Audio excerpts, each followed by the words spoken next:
Hi friends, welcome to postal exams library. Friends, ఈ వీడియోలో మనం పోస్ట్ ఆఫీస్ గైడ్ పార్ట్ 1లోని అఫీషియల్ పోస్టల్ ఆర్టికల్స్ అనే టాపిక్ గురించి ఇప్పుడు డిస్కస్ చేద్దాము. నాన్ అఫీషియల్ పోస్టల్ ఆర్టికల్స్ ఏవైతే ఉన్నాయో వాటన్నింటినీ ట్రాన్స్మిషన్ చేయడం కోసం అంటుకుండే కండిషన్స్, రూల్స్, అలాగే రేట్స్ ఆఫ్ పోస్టేజ్ ఇవన్నీ కూడా అఫీషియల్ పోస్టల్ ఆర్టికల్స్కి సేమ్ ఉంటాయి అన్నమాట. మనకి నాన్ అఫీషియల్ పోస్టల్ ఆర్టికల్స్ ఏమైతే registered, ఇన్స్యూర్డ్, value payable articles, so వీటన్నిటికీ ఎలాంటి రూల్స్, ఎలాంటి కండిషన్స్, ఎలాంటి రేట్స్ ఆఫ్ పోస్టేజ్ మనకి పోస్ట్ అనేది ట్రాన్స్మిషన్ అవ్వడానికి వర్తిస్తాయో సో అవన్నీ కూడా అఫీషియల్ పోస్టల్ ఆర్టికల్స్కి సేమ్గానే ఉంటాయి. నెక్స్ట్ ఇంకొకటి వచ్చేది ఏంటి అంటే మనకి క్లాస్ 145లో చెప్పినట్టుగా ఒక పార్సిల్ వచ్చేసరికి మనకి రిటర్న్ కమ్యూనికేషన్ ఒకటి కంటే ఎక్కువ ఉండకూడదు అనమాట. So more than one return communication అనేది అది లెటర్లో కానీ లేదా పార్సిల్లో కానీ ఏదైనా సరే మోర్ దాన్ వన్ ఉండకూడదు. ఇంకొచ్చేసరికి ఇది పర్సనల్ కమ్యూనికేషన్కి యూజ్ చేయకూడదు అనమాట. అంటే అఫీషియల్ ఎవరైతే ఉంటారో వాళ్ళ యొక్క పర్సనల్ కమ్యూనికేషన్ కోసం ఈ పార్సెల్స్ని యూజ్ చేయకూడదు. అవి కూడా ఆఫీస్ ఫైల్సే ఉండాలి. ఆఫీస్ ఫైల్ కూడా ఓన్లీ వన్ ఫైలే ఉండాలి, ఒకటి కన్నా ఎక్కువ ఉండకూడదు అనమాట. నెక్స్ట్ ఈ ఆఫీస్ ఫైల్స్కి మనం ఏమేమి పంపిస్తాము అంటే ఆఫీస్కి సంబంధించిన నోట్ కానీ, ఆర్డర్స్ కానీ, లేకపోతే డ్రాప్ లెటర్స్, పెయిర్ కాపీస్ ఏవైతే ఉంటాయో ఇవన్నీ ఈ గవర్నమెంట్ ఆఫీసర్కి అతని యొక్క ఆఫీస్కి మధ్య జరిగే ఈ కమ్యూనికేషన్ అనేది ఈ పార్సిల్ ద్వారా కానీ ఈ ఫైల్స్ ద్వారా పంపించడం జరుగుతుంది. అది కూడా ఒక లెటర్లో కానీ, ప్యాకెట్స్లో కానీ, పార్సెల్స్ ఈ సెండర్ యొక్క చాయిస్ని బేస్ చేసుకొని వీటిని పోస్ట్ చేయడం జరుగుతుంది అన్నమాట. నెక్స్ట్ మనకి అఫీషియల్ పోస్టల్ ఆర్టికల్స్లోకి వచ్చేసరికి మనకి 2 టర్మ్స్ ఎక్కువ వింటూ ఉంటాం. అదొకటి ఏంటంటే ఆన్ ఇండియా గవర్నమెంట్ సర్వీస్ అని, నెక్స్ట్ ఇంకొకటి ఆన్ సర్వీస్ అని వింటుంటాము.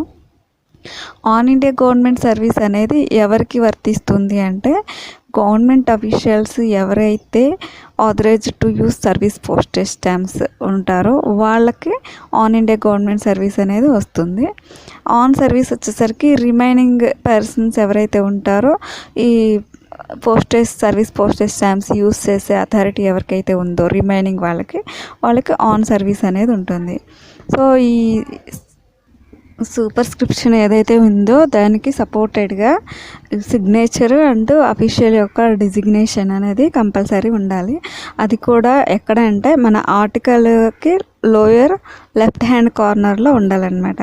మీరు అఫీషియల్ పోస్టల్ ఆర్టికల్ కనుక అబ్జర్వ్ చేసినట్లయితే ఆన్ ఇండియా గవర్నమెంట్ సర్వీస్ కానీ ఆన్ సర్వీస్ అనేది టాప్లో ఉంటుంది.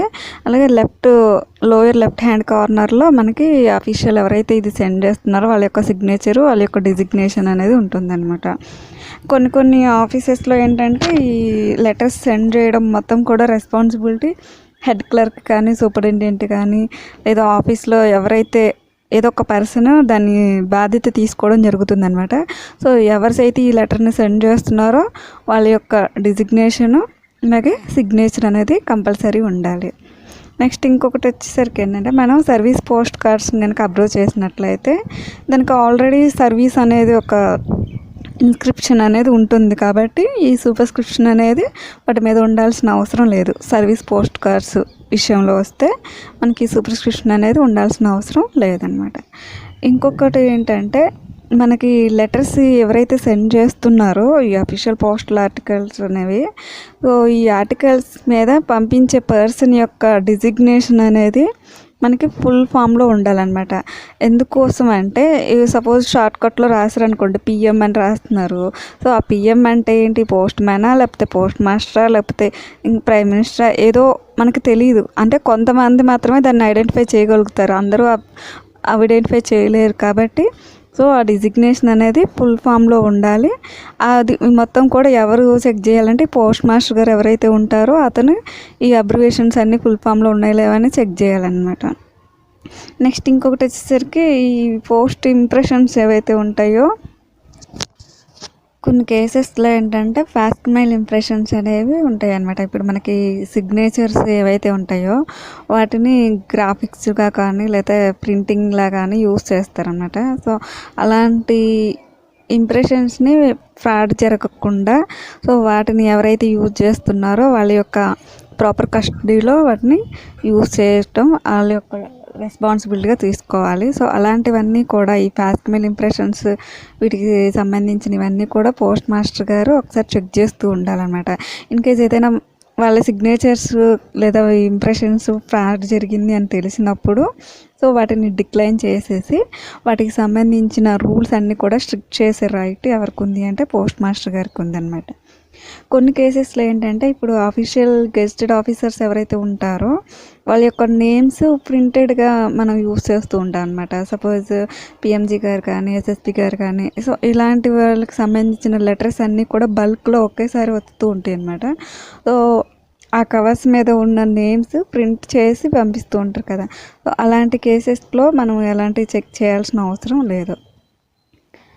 ఇంకొకటి ఏంటంటే ఈ సిగ్నేచరు ఇవన్నీ కూడా ఆన్ ఇండియా గవర్నమెంట్ సర్వీస్ కానీ లేదా ఆన్ సర్వీస్ ఉన్న ఆర్టికల్స్ అన్నిటిని కూడా డెలివరీ చేసినప్పుడు కానీ లేదా రీడైరెక్షన్ చేసినప్పుడు కూడా దాని మీద ఉన్న అఫీషియల్ యొక్క డిజిగ్నేషన్ బేస్ చేసుకొని వాటిని డెలివరీ చేయడం కానీ లేదా రీడైరెక్షన్ చేయడం కానీ జరుగుతుందన్నమాట.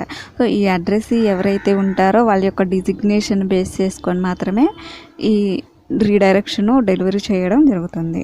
నెక్స్ట్ ఇంకొకటి వచ్చేసరికి అన్పెయిడ్ అండ్ ఇన్సఫిషియెంట్లీ పెయిడ్ ఆర్టికల్స్కి మనకి పోస్టేజ్ ఛార్జబుల్ ఎలా ఉంటుంది అని చెప్పేసి చూద్దాము. So suppose unpaid post card కానీ లెటర్ కానీ ప్యాకెట్ కానీ ఉంటే దాని యొక్క పోస్టేజ్ అనేది నాట్ ప్రీపెయిడ్ అంటే ముందుగా చెల్లించకపోయినట్లయితే లేదా ఇన్సఫిషియెంట్లీ ప్రీడ్ సరిగా సరిపడినంత లేనప్పుడు వీటికి మనం ఎంత వేస్తామంటే ద ప్రీపెయిడ్ రేట్ అంటే ఎంత అయితే దానికి రేట్ ఉంటుందో అంత మాత్రమే వేయడం జరుగుతుంది. నెక్స్ట్ అలాగే ఇన్సఫిషియెంట్లీ పెయిడ్ పోస్ట్ కార్డ్ కానీ లెటర్ కానీ ప్యాకెట్ కానీ ఉన్నట్లయితే దాని యొక్క డెఫిషియన్సీ అంటే ఎంత తక్కువ ఉంటుందో అంత మాత్రమే దానికి ఛార్జ్ చేయడం జరుగుతుంది అన్నమాట. నెక్స్ట్ పార్సిల్స్ వచ్చేసరికి మనకి పోస్టేజ్ అనేది ముందుగానే చెల్లించాలి compulsory. The prepayment of postage on parcel is compulsory అంటే ముందుగానే చెల్లించినట్లయితేనే వాటిని పోస్ట్ చేయడం జరుగుతుందన్నమాట. Next officials entitled to use service stamps ఎవరైతే అఫీషియల్స్ ఈ సర్వీస్ పోస్టేజ్ స్టాంప్స్ అనేవి యూజ్ చేయొచ్చు అంటే ఆల్ గవర్నమెంట్స్ ఆఫీషియల్స్ అంటే గవర్నమెంట్ సర్వీస్లో ఉన్న పర్సన్స్ అలాగే గవర్నమెంట్ అఫీషియల్ డ్యూటీస్ చేస్తున్న వాళ్ళు అలాగే గవర్నమెంట్కి సంబంధించిన అఫీషియల్ బిజినెస్ చేస్తున్న వాళ్ళు అలాగే గవర్నమెంట్ ఇన్స్టిట్యూషన్స్లో వర్క్ చేస్తున్న వాళ్ళు అలాగే గవర్నమెంట్కి సంబంధించిన పర్టికులర్ బాడీలో వర్క్ చేసిన వాళ్ళు సో వీళ్ళందరూ కూడా సర్వీస్ స్టాంప్స్ అనేవి యూజ్ చేయొచ్చు అనమాట. For example all government employees except those who are on leave or retired ఎవరైతే లీవ్లో ఉంటారో లేదా రిటైర్ ఉంటారో సో వాళ్ళు కాకుండా ఆల్ గవర్నమెంట్ అఫీషియల్స్ అందరూ కూడా ఈ సర్వీస్ స్టాంప్ని యూజ్ చేయొచ్చు. సపోజ్ గవర్నమెంట్ యూనివర్సిటీస్ తీసుకున్నట్లయితే వాటిలో వర్క్ చేస్తున్న వైస్ ఛాన్సలర్స్ రిజిస్ట్రార్స్ లేదు ఎడ్యుకేషనల్ కౌన్సిల్స్ తీసుకున్నాం అనుకోండి president of the district education councils so ఇలాగా గవర్నమెంట్ అఫీషియల్స్ ఎవరైతే ఉంటారో వాళ్ళు సర్వీస్ స్టాంప్స్ని యూజ్ చేయొచ్చు అనమాట అఫీషియల్ పోస్టల్ ఆర్టికల్స్ మీద. నెక్స్ట్ ఇంకొకటి ఏంటి అంటే మనకి representation of the people act 1951 ప్రకారము అందులో సెక్షన్ 60 అండ్ సెక్షన్ 169లో చెప్పినట్టుగా ప్రతి ఒక్క పబ్లిక్ సర్వెంట్ ఎవరైతే ఉంటారో వాళ్ళ యొక్క ఓటుని పోస్టల్ బ్యాలెట్ రూపంలో సెండ్ చేయొచ్చు అనమాట. సో ఈ పోస్టల్ బ్యాలెట్స్ అన్నీ కూడా అఫీషియల్ పోస్టల్ ఆర్టికల్ కింద వస్తాయి అన్నమాట ఈ రూల్ ప్రకారం.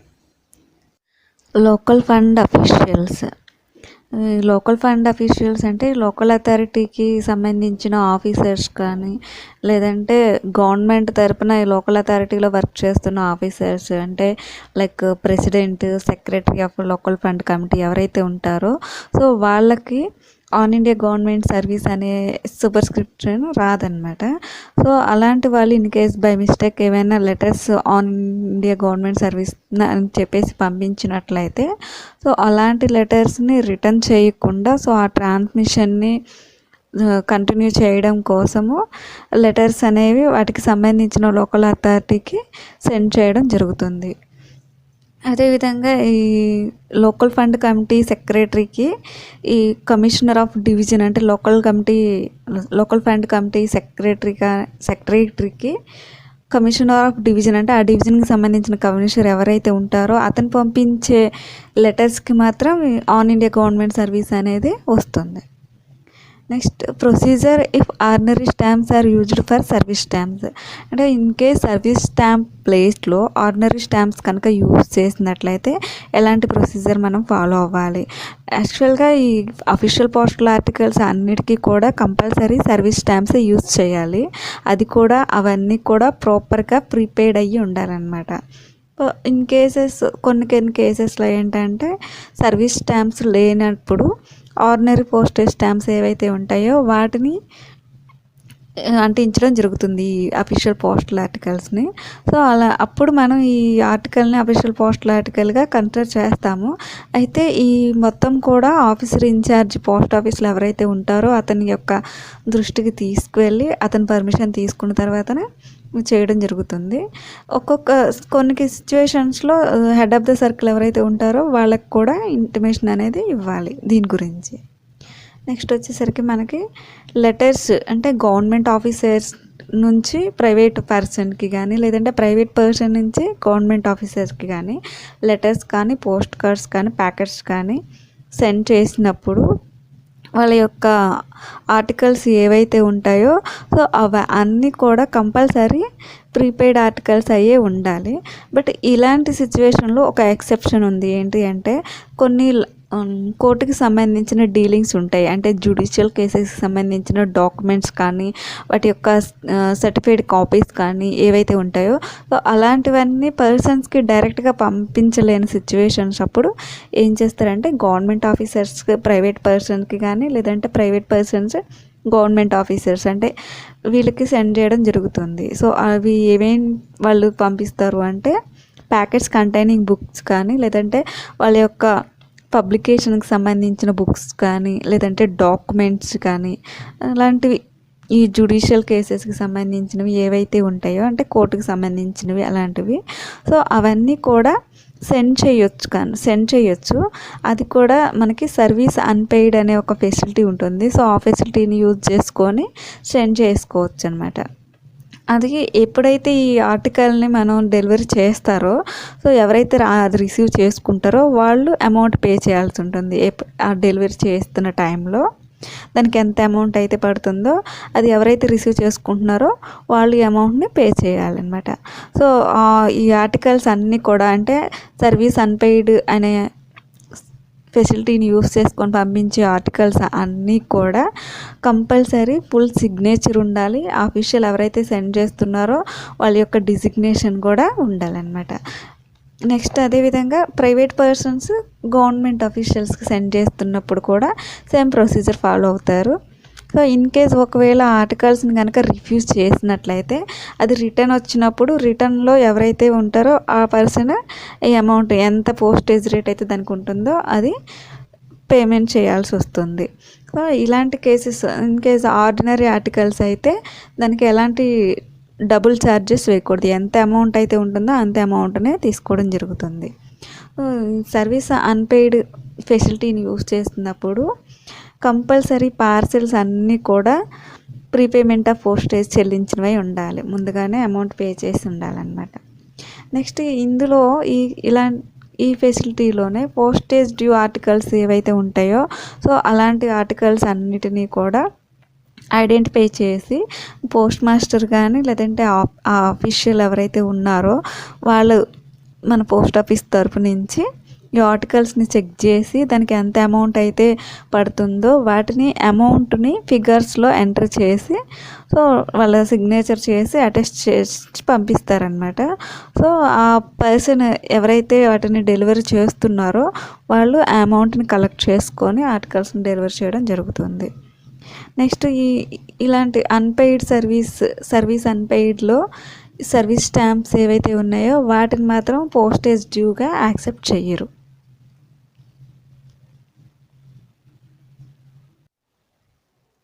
Correspondence of the president, vice president, ministers of the central government and certain high government officers when on move అంటే క్యాంప్ పార్టికల్స్, స్పెషల్ బ్యాగ్స్ లేదా క్యాంప్ బ్యాగ్స్. ఎవరైతే ప్రెసిడెంట్ కానీ వైస్ ప్రెసిడెంట్ కానీ సెంట్రల్ గవర్నమెంట్ మినిస్టర్స్ కానీ government high officers ఎవరైతే ఉంటారో వాళ్ళు కొన్ని టైమ్స్ అంటే వేరే టూర్ అలాంటి ప్రోగ్రామ్స్ ఏమైనా ఉన్నప్పుడు వెళ్తూ ఉంటారనమాట. వాళ్ళ యొక్క హెడ్ క్వార్టర్స్ నుంచి మూవ్ అవ్వడం జరుగుతుంది, లేదంటే హెడ్ క్వార్టర్స్ చేంజ్ అవ్వడము. సో అలాంటి కేసెస్లో వాళ్ళ కన్వీనియంట్ కోసం పోస్ట్ ఆఫీస్ అనేది ఒక ఫెసిలిటీని పెట్టిందనమాట. అదేంటి అంటే క్యాంప్ ఆర్టికల్స్ లేదా స్పెషల్ బ్యాగ్స్ లేదా క్యాంప్ బ్యాగ్స్ అని చెప్పేసి. సో ఈ క్యాంప్ బ్యాగ్స్ ద్వారా అలాంటి ఆర్టికల్స్ డెలివరీ చేస్తారు అంటే only fully prepared and insured inland camp articles అనమాట.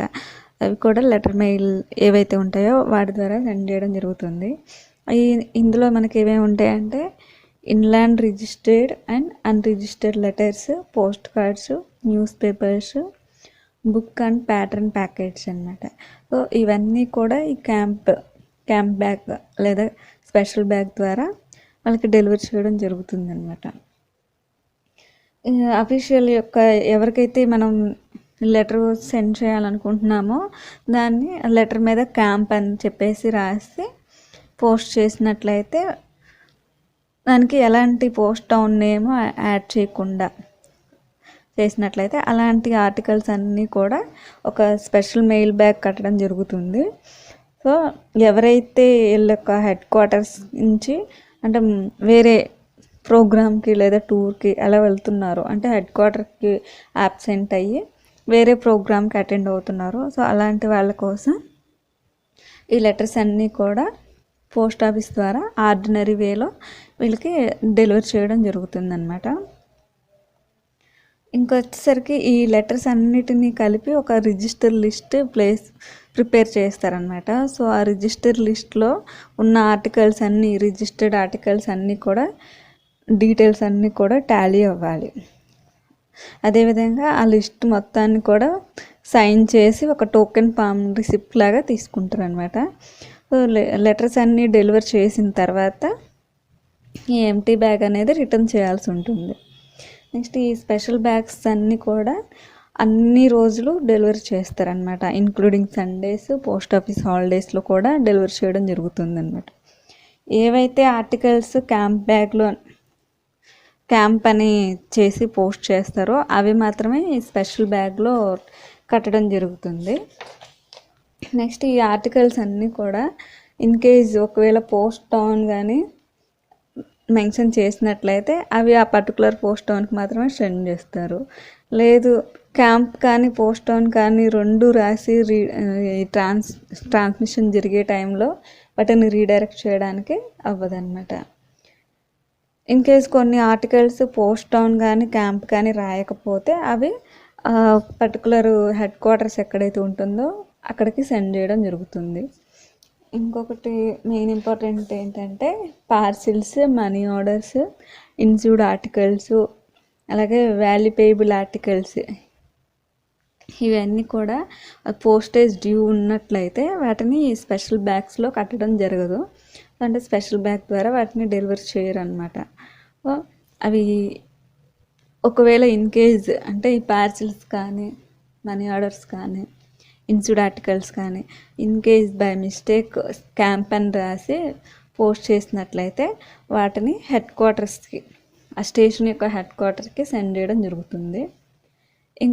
ఇంకొక ఇంపార్టెంట్ పాయింట్ ఏంటంటే ఈ ఆఫీస్ ఫైల్స్ కానీ లేదా రిమైనింగ్ అఫీషియల్ పేపర్స్ ఏమైనా ఉన్నట్లయితే సో అలాంటివి కూడా ఎవరికైతే పంపిస్తున్నారో ఆ హై ఆఫీసర్ ఎవరైతే ఆ క్యాంప్కి వెళ్తున్నారో సో వాళ్ళకి డెలివరీ చేయడం జరుగుతుంది అనమాట. అలాంటి ఫైల్స్ పేపర్స్ అన్నీ కూడా ఆ బ్యాగ్లో ఎన్క్లోజ్ చేయడం జరుగుతుంది. అది కూడా క్యాంప్ బ్యాగ్లో అతనికి ఏదైనా పార్సిల్ ద్వారా కానీ లేదా ఎయిర్ పార్సిల్ కానీ లెటర్ మెయిల్ ఏదైతే ఉంటుందో దాని యొక్క పోస్టేజ్ రేట్ ఎంత ఉంటే అంత పోస్టేజ్ రేట్కి డెలివరీ చేయడం జరుగుతుంది అనమాట. సపోజ్ ఇన్ కేసులో ఏంటంటే ఒకవేళ బ్యాగ్ కానీ పార్సిల్గా బుక్ చేసినట్లయితే అది కూడా సర్ఫేస్ రూట్గా వెళ్తున్నట్లయితే సో దానికి పోస్టేజ్ ఎంత ఉంటుంది అంటే దానికి ఎంత రేటు మినిమం ఎంత ఉండాలో అంతే ఉంటుంది. దాని యొక్క వెయిట్ కూడా 10 kgs మ్యాక్సిమం వచ్చేసరికి. సో దాంతోపాటుగా రిజిస్ట్రేషన్ ఫీ ఉంటుంది, అలాగే ఇన్సిడెంటల్ ఛార్జ్ కూడా వర్తిస్తుంది అనమాట. అది 16 రూపీస్ ఉంటుందన్నమాట. ఈ 16 రూపీస్ ఇన్సిడెంటల్ ఛార్జ్ వెయిట్తో దీనికి ఎలాంటి రిలేషన్ లేకుండా ఉంటుంది. అది కూడా మ్యాక్సిమం 10 kgs వరకు ఉంటుందన్నమాట. ఇన్ కేజ్ ఇది క్యాంప్ బ్యాగ్ కనుక పార్సిల్గా బుక్ చేసినట్లయితే దీన్ని ఎలా ఏదైనా అంటే వితౌట్ మెన్షన్ చేయకుండా ఉన్నట్లయితే సో మామూలు మెయిల్ బ్యాగ్స్లో క్యాంప్ అని మెన్షన్ చేయకపోయి ఉంటే మామూలు మెయిల్ బ్యాగ్స్లో దీన్ని పంపించడం జరుగుతుంది. అదేవిధంగా ఇన్ కేస్ క్యాంప్ బ్యాగ్ కనుక ఎయిర్ పార్సిల్గా బుక్ చేసినట్లయితే దాని యొక్క postage air parcel postage rate ఎంత ఉంటే అంత ఉంటుందన్నమాట. అది దాని యొక్క వెయిట్ని బేస్ చేసుకొని ఉంటుంది. దాంతోపాటుగా రిజిస్ట్రేషన్ ఫీ ఉంటుంది. అదేవిధంగా దీనికి ఇన్సిడెంటల్ ఛార్జెస్ వచ్చేసరికి 6 రూపీస్ ఉంటుందన్నమాట.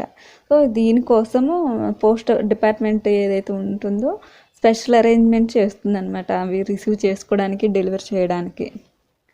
నెక్స్ట్ క్యాంప్ బ్యాగ్ లెటర్ మెయిల్గా కనుక బుక్ చేసినట్లయితే దీనికి ఎలాంటి అడిషనల్ పోస్టేజ్ ఛార్జెస్ ఉండదన్నమాట. ఓన్లీ రిజిస్ట్రేషన్ ఫీ మాత్రమే ఉంటుంది.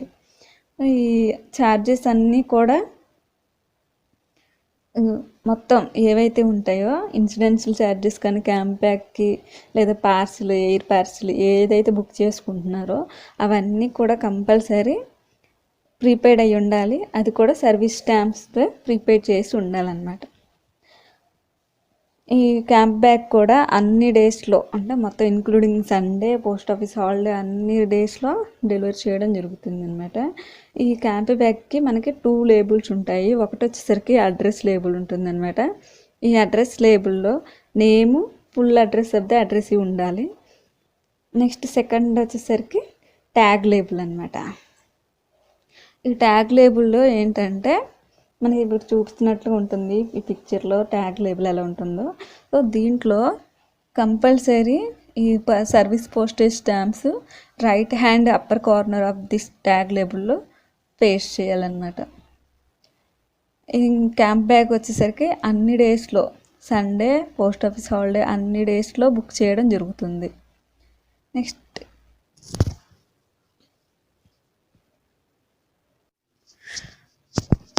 Tour programmes of high officers entitle to special bags. ఎవరైతే హై ఆఫీసర్స్ టూర్ ప్రోగ్రామ్స్కి వెళ్తున్నారో సో వాళ్ళు కంపల్సరీగా వాళ్ళ యొక్క ఇన్ఫర్మేషన్ అనేది పోస్ట్ ఆఫీస్కి ఇవ్వాలన్నమాట. అది కూడా ఏ టైంకి వెళ్తున్నారు, వాళ్ళ యొక్క మూమెంట్స్ అంటే ఎక్కడి నుంచి ఎక్కడికి వెళ్తున్నారు, ఏ ప్లేస్ నుంచి స్టార్ట్ అవుతున్నారు, ఏ ప్లేస్కి వెళ్తున్నారు, ఏ రూట్లో వెళ్తున్నారు, అంటే బస్సులో వెళ్తున్నారా, ట్రైన్లో వెళ్తున్నారా, స్టీమర్ ఏదో బోట్లో వెళ్తున్నారా, ఏదైనా క్యారేజ్ తీసుకెళ్తున్నారా, సో ఎక్కడెక్కడ ఎంత టైం వెయిట్ చేస్తారు, ఏ ప్రోగ్రాంలో ఎంత టైం ఉంటారు, సో ఇలాంటివన్నీ కూడా ఈ ఇన్ఫర్మేషన్ అంతా కూడా పోస్ట్ ఆఫీస్కి ఇవ్వాల్సి ఉంటుందన్నమాట. అది కూడా ఎవరైతే ఆఫీసర్స్ ఉంటారో సో ఆఫీసర్స్కి ఇన్ఫర్మేషన్ అనేది ఇవ్వాలన్నమాట. నెక్స్ట్ వచ్చేసరికి క్యాంప్ బ్యాగ్స్ అన్నీ కూడా వాళ్ళ యొక్క కన్వీనియన్స్ని బేస్ చేసుకొని సెక్రటేరియట్ నుంచి హై ఆఫీసర్ క్యాంప్ ఏదైతే ఉంటుందో ఆ క్యాంప్కి కానీ లేదంటే క్యాంప్ నుంచి సెక్రటేరియట్ కానీ వాళ్ళ యొక్క కన్వీనియన్స్ని బేస్ చేసుకొని లెటర్స్ డెలివరీ చేయడం జరుగుతుంది అనమాట. నెక్స్ట్ అలాగే ఈ హై ఆఫీసర్స్ ఎవరైతే క్యాంప్కి వెళ్తున్నారో సో వాళ్ళ కోసం స్పెషల్గా బ్యాగ్ని ప్రిపేర్ చేయడం జరుగుతుంది. దాన్ని క్యాంప్ బ్యాగ్ అంటారు.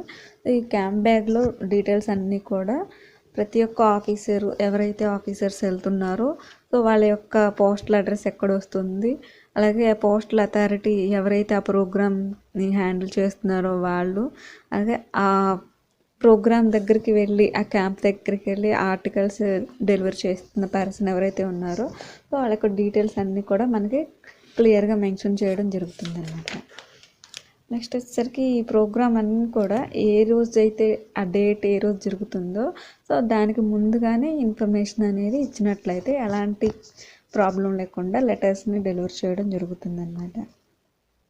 అంటే ఇన్ కేస్ ఏ టైంకి జరుగుతుంది లేదా పర్టికులర్ డేట్. సో ఇవన్నీ తెలియచేయడం వల్ల ఎలాంటి ఇబ్బందులు లేకుండా లెటర్స్ కానీ అవి యొక్క డెలివరీ చేయడానికి ఆ కరెక్ట్ టైంకి చేయడానికి ఉంటుందన్నమాట. ఇన్ కేస్ ఏదైనా ఆల్టరేషన్ ఏదైనా ఉంటే, సపోజ్ ఏదైనా ప్రోగ్రామ్ క్యాన్సిల్ అయిందా, లేదు వేరే వేలో వెళ్తున్నారా, సో ఇలాంటి డీటెయిల్స్ అన్నీ కూడా మనకి ఎవరైతే పోస్టల్ అథారిటీ ఉంటారో సో వాళ్ళకి అందించినట్లయితే, జనరల్గా అయితే డైరెక్ట్గా లోకల్ సూపరింటెండెంట్కి కానీ, లేదా రైల్వే మెయిల్ సర్వీస్ ఎవరైతే ఉంటారో వాళ్ళకి కానీ, లేదా superintendents of railway mail service ఎవరైతే ఉంటారో వాళ్ళకి ఇన్ఫర్మేషన్ ఇచ్చినట్లయితే వాళ్ళు తగినట్టుగా లెటర్స్ని స్పెషల్ బ్యాగ్ని కన్వర్ట్ చేయడం జరుగుతుందన్నమాట. Articles for persons accompanying high officers on tour. ఎవరైతే హై ఆఫీసర్స్ ఉంటారో వాళ్ళకు తోడుగా వెళ్తున్న వాళ్ళు ఎవరైతే ఉంటారో సో వాళ్ళకి కూడా లెటర్స్ని అందించడం జరుగుతుంది అన్నమాట. సో అందులో ఏంటంటే, సపోజ్ పర్సన్స్ క్యాంప్కి వెళ్ళిన persons in case care of అని రాసినట్లయితే అతని యొక్క అడ్రస్ని బేస్ చేసుకొని వాళ్ళు ఇచ్చిన డీటెయిల్స్ని బట్టి ఆర్టికల్స్ని డెలివరీ చేయడం జరుగుతుంది. ఇన్ కేస్ ఒకవేళ క్యాంప్ అని రాసేసి ఆ ఆఫీసర్ యొక్క డీటెయిల్స్ కానీ అడ్రస్ కానీ లేకపోయినట్లయితే సో అలాంటి లెటర్స్ అన్నీ కూడా వాళ్ళ యొక్క పర్టికులర్ అడ్రస్ని బేస్ చేసుకొని డిస్పోజ్ చేయడం జరుగుతుంది. ఎవరైనా పర్సన్ ఆబ్సెంట్ అయినట్లయితే ఆ టూర్ పార్టీకి సో అలాంటివన్నీ కూడా పోస్ట్ ఆన్ బేస్ చేసుకొని రీడైరెక్షన్ చేయడం జరుగుతుందన్నమాట. నెక్స్ట్ ఆ పర్సన్ నేము లేదంటే అతను రిసీవ్ చేసుకున్న ఏదైతే హెడ్ క్వార్టర్స్కి ఇవ్వడం జరుగుతుంది.